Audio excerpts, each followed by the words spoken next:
Africa's endangered mountain gorillas face a double threat from COVID-19. They could catch the virus from humans who get too close, but humans pose another kind of danger from poaching. A drop in tourism dollars in Uganda has meant less money to protect vulnerable animals and their habitats. The CBC's Margaret Evans trekked into the forest with a veterinarian trying to keep them safe. Birdsong, rising with the sun above one of the steep valleys opposite Uganda's famed impenetrable forest in the southwestern tip of the country. An ancient rainforest, it's home to about 450 mountain gorillas, nearly half of those left on the planet, now off the critically endangered list, but still endangered. And now there's a new threat on the horizon. We're very concerned about people spreading COVID-19 to gorillas, because we share over 98% genetic material and can easily make each other sick. Dr. Gladys Kalema-Ziksoka has been caring for Uganda's mountain gorillas for 20 years now.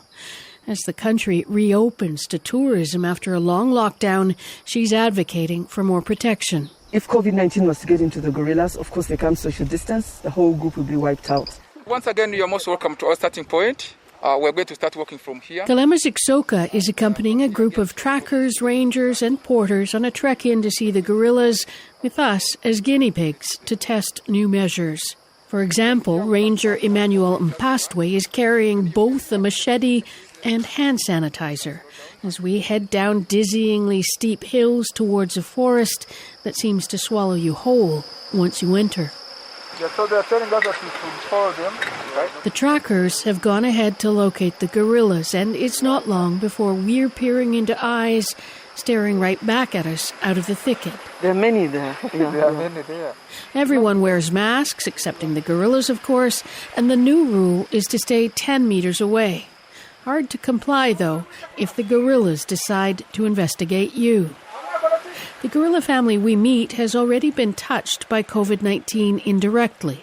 Their leader, a 25-year-old silverback named Rafiki, was killed by a poacher in June. The oldest black buck took over the group. As in other parts of Africa, poaching increased in Uganda during the lockdown, increasing pressure on rangers like Mpastwe. Because of COVID, tourism industries, many of them closed. That's why even we are getting a lot of poaching in the park.